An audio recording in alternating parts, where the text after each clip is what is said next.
On today's show, Luka Doncic and Kyrie Irving are the best star duo in the NBA. Or are they? We'll tell you when we rank them on today's Locked On Mavs. I'm Luka Doncic, and this is Locked On Mavericks podcast. If you don't believe, you shouldn't be here. We have Kyrie. You are Locked On Mavs. Great, Rusty. Your daily Dallas Mavericks podcast. No one's dying. Part of the Locked On Podcast Network. Amazing. Your team every day. Still can't eat milk. And welcome. You are Locked On to the Dallas Mavericks. My name is Nick Angstadt, media member and NBA channel manager for the Locked On Podcast Network, your team every day. Thanks for being part of the show. Making Locked On Mavs your first listen today. Best way you can help us grow the show is to listen every day on any podcast platform. Leave a 5-star review, like the video on YouTube, and comment anything below. And joining me, as always, my co-host, media member, the ranking reject, the one more thinking. What you got for me, Isaac Harris? Man, I am so excited right now. Oh. You know what? You want to know why? You got your BYOB pastors retreat this weekend? A little bit. Got carded today. Oh, with the beard? Like, get off me. Got carded. It's probably because her like boss was right next to her, so she felt like she had to. But no, that is not the reason why. I'm so excited. It's the fan jam. Oh, it's here. It is coming up, guys. And if you want to know about the Mavs, you want to know about rotations, you want to know what to expect for who's looking swole from the offseason. Dude, you do not want to miss Fan Jam. Coming up on October 6th. Yeah, it's Isaac's favorite event. October 6th at the AAC. Doors open at 11:15 a.m. Texas time. Free parking at Lexus. All kinds of info. Go to Mavs.com. All that. But I will be there. So come and say hi to me. Let's go. But it is on a Sunday morning. So Isaac has a great excuse to not go, even though it's his favorite event every year. Yeah, it's tough. I know. I thought about using some vacation to go to it, but I had using vacation. prior engagement here. Love That's Fan Jam. It's great. It's awesome. Today's episode is sponsored by Game Time. Download the Game Time app, create an account, use that code LOCKEDONNBA for $20 off your first purchase. Today's episode, we're going to be ranking, like we've been doing all week, we're ranking star duos. We're taking Luka and Kyrie, and we're going through all the other star duos. We came up with 20 of them. I think maybe a couple too many star duos, maybe reaching here with a couple of these, but came up with 20 star duos, and we're going to rank all of them and go through and what makes a good star duo and all that. Well, let's start here, Isaac Harris. LaMelo and Grant Williams. We're going. Oh, sorry. I was looking at the wrong list. We're going off of who would you want in a game 7, right? So that kind of takes the season-long injury thing out. It's like, all right, you get 2 guys for a game 7. You put them in there. You don't know the rest of the team. You don't know the makeup of the rest of the team. And boom, you've got to build off of there. And who would you start with? And so to me, I went through this, and I actually did this a couple different ways. I went through and I did my gut reaction. Then I went through and I did like a formula based on what you and I did for the best player on each team, gave that a number, and what Slightly and I did for second best player, and I gave that a number. I put it together, and I came up with the same result in both categories. Well, okay, Oppenheimer. What was you had this equation? I am death. I am death, and so are Luka and Kyrie. They're number 1 to me. They're the best star duo. I think they bring the most, especially if we're talking just a game 7. The Luka factor alone gives you so much, and Kyrie Irving can do a ton too, and got them to the NBA Finals with the supporting cast that they had. If you compare it to a Tatum and Brown, or even a Jokic and Murray, they've had players that have been better than the Mavs supporting cast in the past. We think now the Mavs supporting cast has kind of caught up to some of those, maybe not the Celtics, but to some other teams. But what the Mavs have done and what Luka has done himself, bringing on Kyrie, what Kyrie looked like last season, give me those 2 guys, especially in a game 7. If it's just one game, give me those 2. Can we take a moment just to appreciate the fact that the Mavericks are this high in the duo rankings? Amazing. That for so long, I mean, we never had this like duo with Dirk, right? Like, I mean, we had a Jet, we had we had obviously Nash early on in his career, but it's like when he got traded, you and I had the conversation that this is the 2 best players to ever play together on the Dallas Mavericks, right? Like, because Nash wasn't himself yet, or Nash wasn't 2-time MVP Nash yet. Brunson wasn't this player yet when they were together. Josh Howard was the all-star that Dirk had played with. I mean, there's never been 2 players. Dirk was super young with Finn, and it's not. Yeah. So I mean, you could sit here and argue a bunch of that stuff, but just the fact that Luka and Kyrie, that they found a duo for Luka, and how just important duos are now. Like, you look at, you go back, gosh, what, 5, 6, 10 years ago, maybe, and look at how many teams were trying to form these big threes.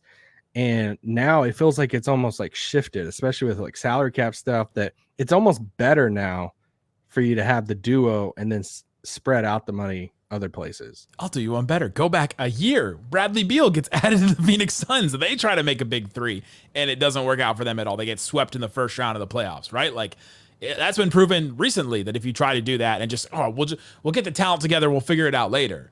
And the Mavs haven't done that. And I think that they've built their team the right way and putting a bunch of guys around them. Now, maybe you could look at what the Celtics have done and say, well, they got Porzingis and Drew Holiday and Derek White, and maybe all those guys could be considered part of a trio. And it's just an insane collection of talent that the Mavs had to face in the finals. But yeah, it's kind of incredible that Luka and Kyrie are at least even considered. Maybe you don't agree with me that they're number one, but even that they should be considered to be a top 1, 2, 3 duo in the NBA is kind of amazing. Even considering that they missed the playoffs 2 years ago. And it just shows you like how, like, this is what Dallas was trying, like how it's so important for you to have a duo star next to your like cornerstone star, and to and how unique and how hard it is to pair two guys together that are superstars that result in long playoff stretches or long playoff runs. This is why you go back to the whole heart and reason behind the Porzingis trade when they made it, of like, hey, we have this young superstar in Luka. We feel like we have to swing for the second star. We got to find the second star. And it just ultimately didn't work out long term for KP in Dallas. And it's so funny, it's awesome whenever people are posting the picture. Dallas, look what Dallas had. And it was like Luka, KP, and Brunson. And it's just like, dude, there's so much context to this right here. Of like, this was not what it is now, right now. But anyway, all that to say, it is awesome to have Kyrie and guys, Luka and Kyrie work together. Remember that conversation when they played, a handful of minutes together at the end of that season in which they were tanking, or wait, can I say tanking? No, I guess I can say wow. Tanking, to where they were losing games, and stuff to get that pick, for Lively and stuff. And everybody's like, oh, can Luka and Kyrie work? I don't know. And we need Slotty on here to do his Bill Simmons impression. Russillo. Yeah, Russillo. But no, I have Luka and Kyrie second on my list. I think the first thing that I did when I looked at this list of duos was, obviously I made them in tears, but I wrote down, made them all cry. The first thing I wanted to do was, which duos together have won a title? Because that means something to me. Yes, they're supporting cast and all this stuff, but if a duo has won a title together, then, and especially multiple, then I gotta, like, it factors into where I place them in some of these tiers. And so for me, when I look at this like top tier, yeah, it was a debate between Luka and Kyrie. We'll talk about some of these other duos who've won titles together, but Luka and Kyrie versus Tatum and Brown. And I just have to give the edge to Tatum and Brown for what they can both do on both sides of the ball. The level that Jaylen Brown went. Yes, guys, I stand by my take that Jaylen Brown is the better player than Jayson Tatum. Slightly, and I argued about that on the second star. I got some DMs about it. I was like, guys, okay, it's fine. You can DM me too, because I'm with you. I was the one that put Jaylen Brown on the list first. Y'all can disagree. It's okay. Like, that's fine. Just after the stretch they made, I think they're both incredible players. And another like exercise I did with it was when we made the list of best players on every team on Monday's podcast, I went back and looked at that list and I said, so we put Jaylen Brown there for Boston. And I said, how high up this list would I have Jayson Tatum? And he's one of the, like, it would have been really, really high for like how many people he would pass up. So the two-way, the fact that it's on the wing, like wing is the most important position we have right now. And I give them the slight edge considering they just won the title. So I had Tatum and Brown at 2. So we had the same 2, just in a different order. And I'm assuming you had them in a tier. And I'm assuming you had LeBron and AD right after, because you're putting title. No, I mean, we can talk about it in a second. I have them in that next tier. I mean, I have them in this next tier. I do. Coming up, let's talk about who's the next duos. Who are the duos you want in a Game 7? And we'll get into that and more coming up. If you don't believe, you shouldn't be here. Today's episode of Locked On Mavs brought to you by FanDuel. Hey, NFL fans, of which I am not anymore. You can start the season with a big return on FanDuel, America's #1 sportsbook. When you get a hunch in the middle of a game, you can check out latest stats, view live play-by-play, and so much more on the same page where you place your bets. So go check it out. You'll also get $200 in bonus bets guaranteed when you place your first $5 bet. All you have to do is go to FanDuel and find something that piques your interest. We've got Cowboys at Giants. Ooh, it was 4.5, and now it's 5.5 points after Jerry Jones' comments. So if you wanted to do that on Thursday, you can go do that. Somehow the Cincinnati team is still favored against the Panthers, which makes no sense to me. And you can go check out all the other things for the NFL. They also have NBA futures if you want to go check out that as well. Again, go to FanDuel, put a $5 bet down, and you get $200 in bonus bets guaranteed at FanDuel.com. My first shot, my first make. Thanks, everybody, for hanging out. Listen to Locked On Mavs, being part of the show, part of the Raccoon Squad, listening every day. For your second listen today, go listen to Locked On NBA. I'll be there on Thursday, so go listen to me on there.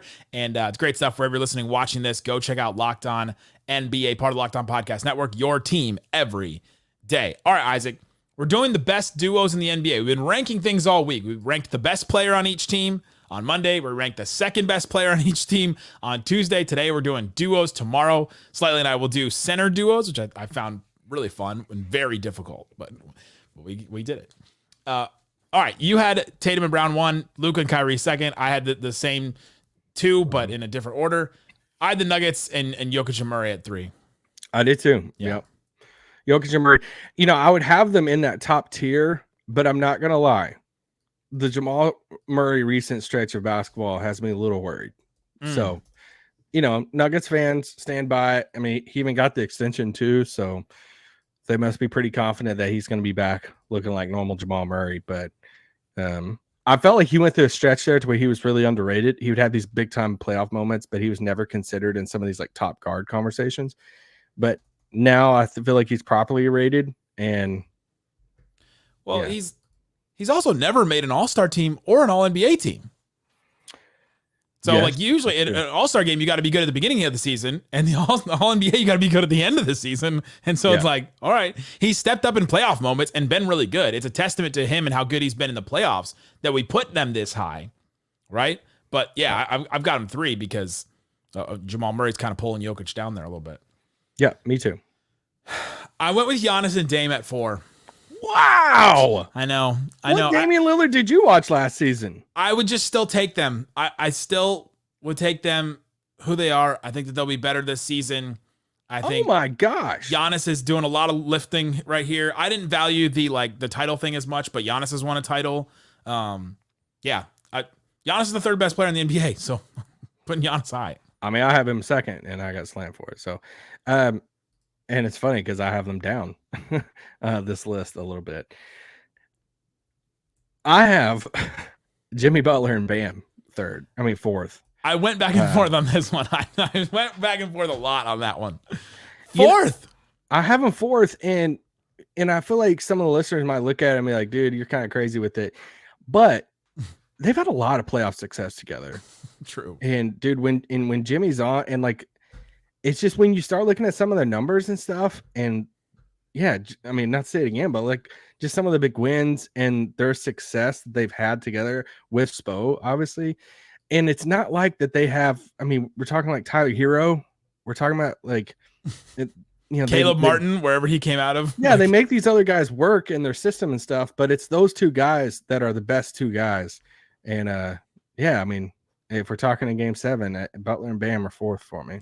I'm with you. We originally just said the best duos, and so I had them lower, and then we changed to Game 7. I moved them up 5 spots, immediately. I don't have them at 4. I have them a little bit lower, but yeah, I'm not mad at it.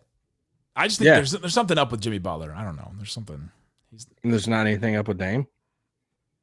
Well, there could be some up with Dame too, but Giannis is way better than Bam. So, all right, let me go ahead and say this: I have LeBron and AD next. I have them at 6, so I'm right there with you. And it's just the same stuff. It's like, I mean, one, there's only 6 of these duos that have won a title together. Yeah. So Tatum and Brown, Luka and Kyrie, Jokic and Murray. No, Luka and Kyrie have not won a title together. Oh, sorry. Yes. Not yet. Guys, last year in the Mavs offices, they made it seem they Truman showed the entire Mavs staff that they had won the title against the Celtics. I helped them pack the boxes up in the trailer of the title shirts and to be shipped off overseas. Now, I'm just kidding. I never saw the shirts with the Operation Christmas packages. That was a total joke. Don't please. But no. So LeBron and AD, and then right after LeBron and AD, like in the same tier, I have Steph and Draymond. Yeah, I put them 8 too. I moved them up as well in this. So, yeah, that's where I have Luka and Kyrie. Obviously, the only ones in this. Yeah. Yeah, I had Embiid and Maxey at 5. I probably. This was the hardest one for me out of all the duos. If I went back and looked again, and I was like, all right, game 7, literally just thinking game 7, I should probably have them lower than this but they're so good. And Maxey's getting better, and Embiid is one of the best players in the NBA when he's healthy. And if we're just going for a game set, we just haven't seen him enough in a game 7 to know what he would even be like. Yeah. But I have him 5. And I don't feel good. So did you tier or did you just do list? No, I just did list. Okay. All right. But if I did do a tier, I would probably put the top 3 in one tier. Yeah, that's what I did. And then I have the next 3 in the tier. I have Butler and Bam, LeBron and AD, Steph and Draymond. Yeah. And I would probably do Giannis and Dame, Embiid and Maxey, LeBron and AD. Yeah, I'd probably do the same thing.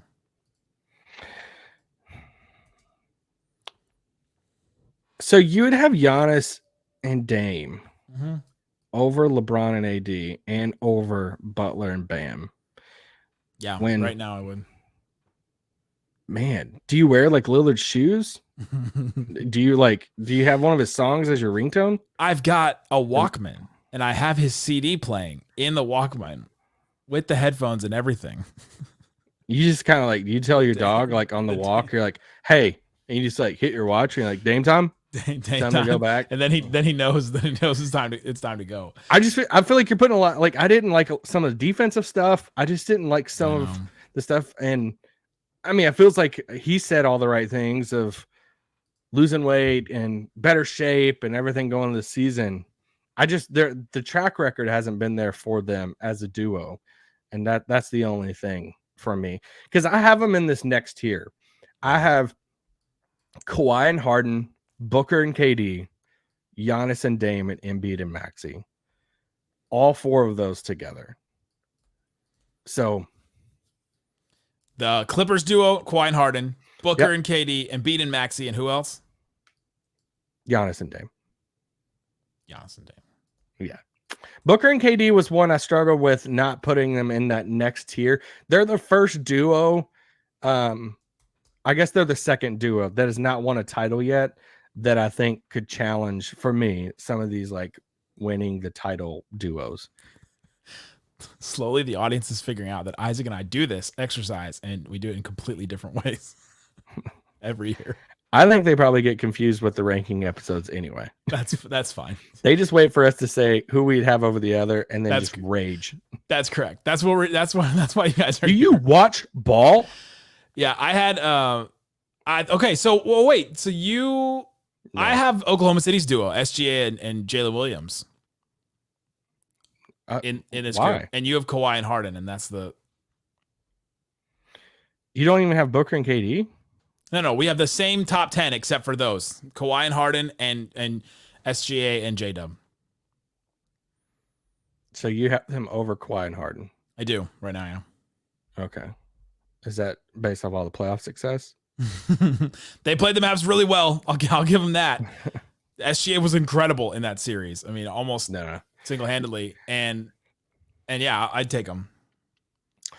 The Kawhi injury stuff is just, it's too much. Even for a game 7. Like, even for just one game. Yeah, I even prefaced at the beginning of the show. I was like, it takes the injury stuff out of it. I still can't. And Harden's going to be old. Like, No, I hear you on it. It's not like a wow type of thing. I was more wow about having like Giannis and Dame in that like top 5 duo. Yeah. For me, I'm way more like, hey, I'll argue on that one. This one I'm not, and it's a good young duo. I will say I feel like the league or the masses are a little bit higher on J-Dub than I am. I think he's a really, really good player, but I feel like he got anointed as like a young star in the league kind of quick this past year. And yeah, I'm gonna probably eat those words, but I mean, he could be better and stuff. And there's a different. It's so nice to be able to say I'd love somebody on the Mavs. I would love him on the Mavs, but it just feels like he's not on that tier for me as like an SGA or an Ant or something like that. He's on the track of like, oh, I see it. You know, like, oh, I see, like, you see where it's going. I think Anthony Edwards got the same kind of thing where like you see where it's going to go. So he's like on like the Jaren Jackson Jr. tier. Because I wouldn't put him on like Halliburton's tier. Yeah, okay, so wait, I had him. Wait, what are you doing? In my second player list. Oh, that's what you. I had him around James Harden, Jaren Jackson Jr., Sabonis, Bam, Tyrese Maxey, Jamal Murray. Like I had him in that group. Kind of the Bam disservice on that one. Well, in this list, you'd have Dame at like 50. Coming up, let's get into the rest of this list. Where do we have all the other duos in the West? We've still got a bunch more to name. We got about half of them to get through still. Yes. We haven't mentioned some of them out in the West. The Grizzlies duo, the Timberwolves duo we haven't even named yet, and a bunch out West. We'll talk about those coming up. You don't believe you shouldn't be here. Isaac, today's episode is brought to you by Game Time. Let's go. That's how it's brought to you. It's also brought to everybody listening by Game Time. You can go and Isaac, do you know you can go to sports? I love sports. Concert? I love concerts. Comedy? No, but friends do. Theater? Theater's awesome. Etc. I love etc. You can also use the all-in pricing feature. You toggle on the all-in pricing. It shows you everything you're going to pay right up front. And so you're not going to be surprised by fees at checkout and all that kind of stuff. So you got to turn on that all-in pricing on. You get views from your seat, panoramic views. So you can look around and make sure you're not in an obstructed view. One of my favorite things on TikTok is a guy that goes to every MLB stadium or every stadium that he can and finds the most obstructed view seat. And some of them are really bad. Game Time will help you solve that. Take the guesswork out of buying tickets with Game Time. Download the Game Time app, create an account, use that code LOCKEDONNBA for $20 off your first purchase. Terms apply. Again, create an account, redeem that code LOCKEDONNBA, Locked On NBA for $20 off. Download Game Time today. What time is it? Game Time. That's right. Shut it down! Let's go home! Thanks for hanging out with us on Locked On Mavs, being part of this show, listening every day. Appreciate each and every one of you. All right, Isaac. We're doing the best duos in the NBA. We have basically the same top 10 except for the Clippers guys Isaac has, and I have the OKC guys in there. Let's go. At 11, I had the Timberwolves guys and Towns we went with as the duo. Yeah, I had them at 12. So yeah, right there. Around the same. It's kind of like what's harder when you do these like tiers is then you get to these teams that have these like young duos. Yeah, these are. So then you have to project a little bit versus, somebody I wrestled with was Halliburton and Siakam coming up for both those probably. They've been to a conference finals now. They've had a little bit. Barely played, but they've barely played together. It's like, I know their first year together, they went to a conference finals. It feels like they work well together. So you're projecting a little bit more going forward, but in the first year together, they have some playoff success. So, but you're like also putting that up against Ant and Towns, who went out in 5 games. That's right. But yeah, I have Ant and Towns above them though. I had Kawhi and Harden at 12. Okay. So I had them. And then I had the Grizzlies duo, Ja and Jaren Jackson Jr. Okay. So we're pretty similar. Yeah. So I had SGA and J-Dub at 11, Ant and Towns at 12. And then I had Ja Morant and Jaren Jackson Jr. at 13. Oh, same. And then at 14, I had Halliburton and Siakam. Same. Yeah. And, you're basing like Ja's going to come back and be regular Ja. Yes. I would say Jaren Jackson Jr. is kind of in the same camp as like J-Dub for me. I feel like he got anointed as like this first as this like, this young next great young big, even like throwing around there of like, hey, he's going to be on Team USA for sure. Yeah. And some of you are saying, hey, you're already doing that with Derek Lively. Of course I am. But there was some like injury stuff. Yeah, it's different. Get off me. But yeah, sure. You know what's hilarious is slightly went on like almost the same rant about Jaren Jackson Jr. when we did the second. Really? He was like, he got his Defensive Player of the Year. It's probably the only one he's ever going to get. He probably shouldn't have gotten it, but the Grizzlies were so good, all that kind of stuff. The thing with Jaren Jackson is like he slightly hated his last season and what he did with when Ja was out and stuff. But he's been great defensively. Like really good, but he's been playing out of position a lot. Like when they didn't have Steven Adams, he had to play at the 4. And also we expected him to be this insane 3-point shooter coming out of the draft. I remember you and I doing like draft profiles on him, and we projected. I was wrong on him. Yeah, I'll admit that. I wasn't super high on Jaren Jackson, but guys like Charks and people like who really love diving into it loved him. And it had to take some selling, and I still wasn't sold. But I was wrong. I mean, he was better than I thought he was going to be. But he didn't turn into this like movement shooter guy that you could just, catch and shoot threes. Yeah. And he hasn't really turned into that. His second year, he shot, 39%. And we were going, oh my gosh, this guy could be the 3-and-D center, like what Porzingis, wanted to be. At 15, I had Mitchell and Mobley. Okay. This one was tough for me because I think when you look at the list we only did 20. Mobley's pulling Mitchell down on this for sure. Because I think Mitchell gets a little bit underrated when it comes to like how actually good he is and some of the playoff numbers and performances that he has had in the playoffs. I picked the Cavs to finish second in the East this year. Yeah, they got to be good somewhere. In part because I think Donovan Mitchell is that good. So if his running mate, if it was Mitchell and say Towns or Mitchell and like a Jaren Jackson or something like that, he would be up like a few more spots for me. But Mobley's still kind of a wild card for me. He's not Tim Duncan yet, so I had them lower because I had them a lot lower because I've put Mobley a lot lower on the second star list. Like I went through the second star list and he was down pretty far. I was actually kind of surprised. I had Brunson and Randall at 15. I don't really know what to do with them because I looked at how many games they played together, and it was like 120 or 119. It's actually a lot. It wasn't a ton. Like you look at some of these other duos, they played a lot of games together. Yeah, right. Yeah, but they're also better in the playoffs when Randall's not there. So, yeah. So I put them. I put Fox and Sabonis right after them, and then Wemby and Vassell I put right after. Really? Yeah. Okay, so what's your reasoning for Wemby and Vassell being there, but not Mitchell and Mobley? Like when Mitchell's already like done it. I think Wemby is a better player than Donovan Mitchell right now. Yeah, I mean, I could hear that. I just think Vassell is like the least proven guy on this whole list. He is, and they haven't been anywhere close to the playoffs. And we've got to see. I mean, you're projecting a little bit. I projected a little bit with the Thunder guys. I'm projecting a little bit with the Spurs guys too. But yeah. Yeah, I had Mitchell and Mobley at 15, Brunson and Randall at 16, Fox and Sabonis at 17. And then I had Paolo and Franz at 18.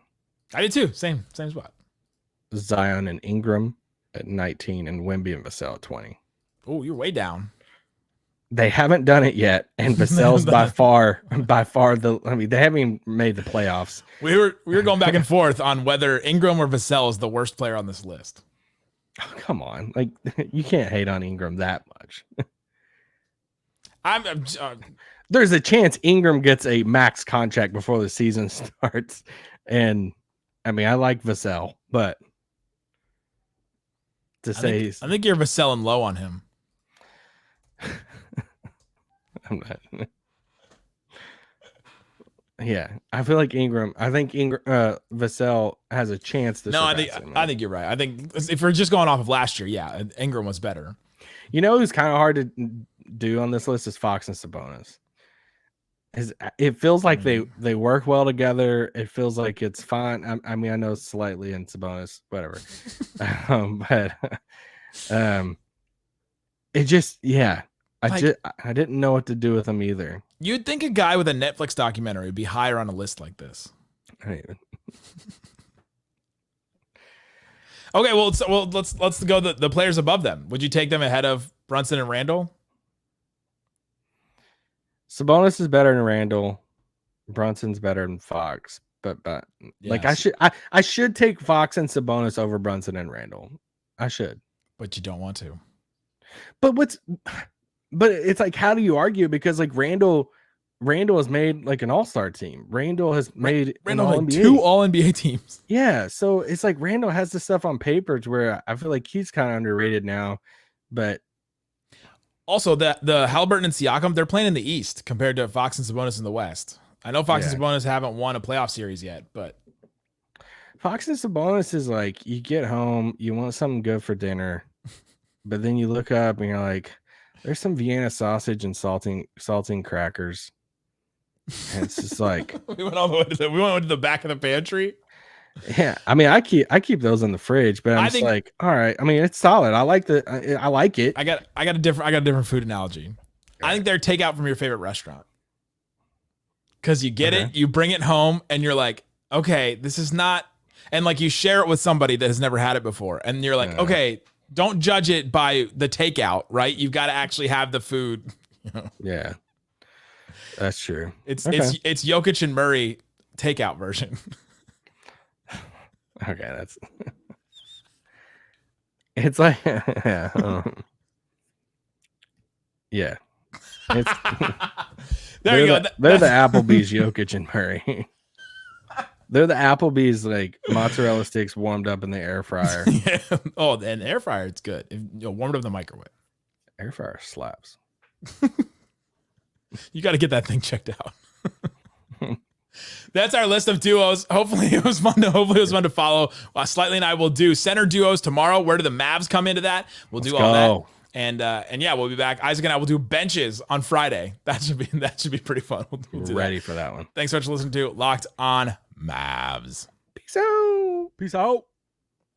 Boom.